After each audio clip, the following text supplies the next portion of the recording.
Apa kira-kira perasaan sahabat ketika ada orang membentak Rasulullah dengan kalimat, "Ya Rasulullah, ittaqillah." Wahai Rasulullah, kamu takutlah kepada Allah. Berarti dia sedang menghardik baginda Nabi Muhammad sallallahu alaihi wasallam. Apakah Nabi membalas? Tidak. Apakah Nabi membalas dengan kata-kata kasar? Tidak. Nabi diam. Itulah Nabi Muhammad sallallahu alaihi wasallam.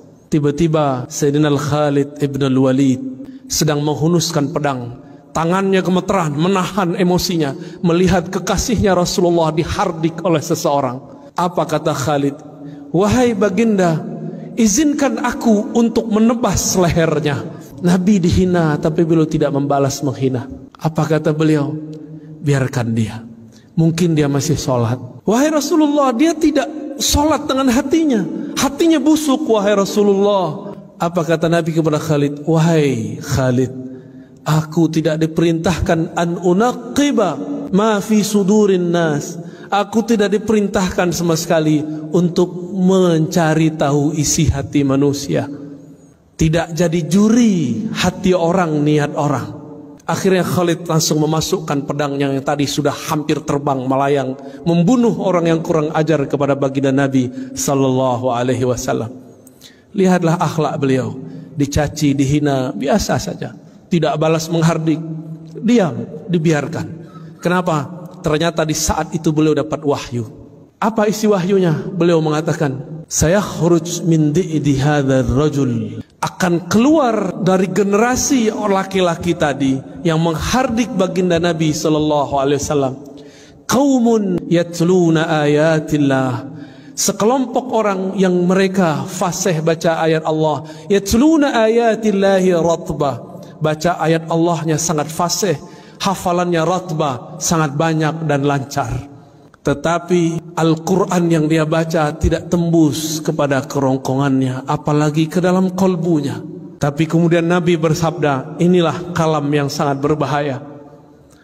Inilah kalam yang disimpan Nabi. فَإِذَا لَقِيتُمُوهُمْ فَاقْتُلُوهُمْ. Jika engkau bertemu mereka, inilah yang sulit diterjemahkan. Apa terjemahan faqtuluhum? Apakah diartikan membunuh atau diartikan memerangi? Ulama kita memilih untuk zaman sekarang diartikan maka faqtuluhum bimakna faqatiluhum. Maka perangi mereka. Dengan cara apa? Dengan cara mereka memerangi kita. Jika mereka memerangi kita dengan cara opini, perang lawan opini. Jika mereka mulai mengganggu ketenangan hidup kita secara keamanan, barulah kita angkat senjata berjihad fisabilillah. Apa yang menyeramkan dari kalimat tadi? Bukan kalimat faqtuluhum semata, tapi yang membuat kita sedikit agak bingung. Sebenarnya tidak bingung. Orang ini yang disuruh Rasulullah untuk diperangi, ternyata mereka hafal ayat Allah, lancar baca kitabullah, tapi kitabullahnya tidak tembus sampai kepada kolbunya. Apa media supaya banyak orang baca ayat-ayat Allah? Tentu ada ma'had tahfiz, rumah-rumah tahfiz. Maka di akhir zaman ini banyaklah rumah tahfiz. Ternyata inilah maksud Rasulullah. Nanti di akhir zaman kalian akan menemukan banyak rumah-rumah tahfiz. Apakah semuanya salah? Belum tentu. Semuanya benar? Belum tentu. Jika bersumber pemahamannya, seirama pemahamannya dengan orang ini yang dia merasa suci, bahkan berani mengkritik baginda Rasulullah. Rasulullah sudah wafat. Kalau zaman sekarang mereka berani su'ul adab kepada para guru, para masyaikh. Kita boleh menasihati orang, tapi jangan menghardik orang. Orang-orang ini menjadikan ayat sebagai alat untuk menghardik. Lafaznya sama dari dulu sampai sekarang. Orang-orang ini pasti kalimatnya ittaqillah, bertakwalah kepada Allah, seakan-akan dia paling bertakwa di alam semesta. Jemaah Jumat yang dimuliakan Allah, maka rumah tahfiz yang kita bina, ma'had tahfiz yang kita punya, yang kita wakafkan, harus betul-betul dijaga. Jangan sampai kesusupan pemahaman pengikut orang yang ini. Mohon kita semua menjadi pengawas lembaga-lembaga wakaf. Mohon kita menjadi semua pengawas rumah-rumah tahfiz. Apakah ini mengajarkan kurang ajar kepada Rasulullah, kurang ajar kepada pewaris Rasulullah, atau mereka yang mengajarkan cinta kasih, adab kepada wali Allah? Bapak, saudara, sahabat, jamaah Jumat yang dimuliakan Allah, Berdasarkan hadis ini, ulama-ulama kita sekarang mulai kebangkitan, mulai sadar. Kita mesti bersanad, mesti bersilsilah, mesti berguru dalam ilmu apa saja. Bagian akhir yang kamu sampaikan, ketika awal abad kedua, Al-Imam Muhammad ibn Sirin, seorang tabi'in, bertemu sahabat-sahabat Rasulullah. Ketika banyak orang hafal Quran dan sunnah, tapi pemahamannya tidak sesuai dengan yang dihafalnya, maka beliau mengatakan, فَإِذَا ظَهَرَتِ الْفِتْنَةِ, ketika kekacauan sudah mulai muncul, maka kami bertanya, سَمُّوا لَنَا رِجَالَكُمْ. Begitu diriwayatkan oleh Imam Muslim.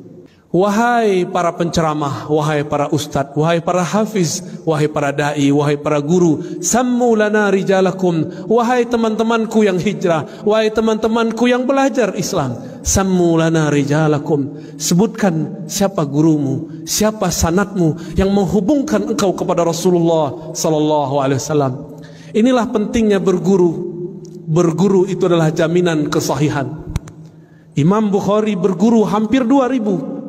Imam Abu Hanifah bahkan 4000. Imam Ibn Hibban bahkan 2000. Kita baru berguru 1-2 guru sudah berani memfotnis orang yang berbeda.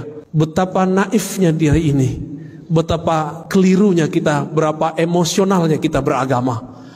Maka jemaah Jumat dimuliakan Allah, semoga di antara kita ada yang tersentuh hatinya, mulai hati-hati dengan proyek-proyek tahfiz Quran. Mari awasi, jika kita bagian dari orang yang mengikuti dan mengajarkan tahfiz Quran, mari menjemput pemahaman Al-Quran dari ahlinya. Fas'alu ahla dzikri in kuntum la ta'lamun. Ambillah ilmu, tanyalah ilmu kepada ahlinya jika kamu tidak tahu. Ilmu menghafal beda dengan ilmu memahami yang dihafal. Semoga Allah yufaqihna fid din wa 'allamana at-ta'wil wa yu'allimuna at-ta'wil. Semoga Allah membimbing kita memahami agama ini dan memahami isinya. Nasrullah yubarika lana wa lisairil muslimin wal muslimat wa nasrullah as-sattar al-ghaffar al-ghafur ay yaghfira lana wa yasturana bi sitrihil jamil wa yuzayyinana bi sitrihil jalal. Wa nas'alullah at-taubah wal maghfirah. Istaghfiru ayuhal muslimun fa innahu kana ghaffara.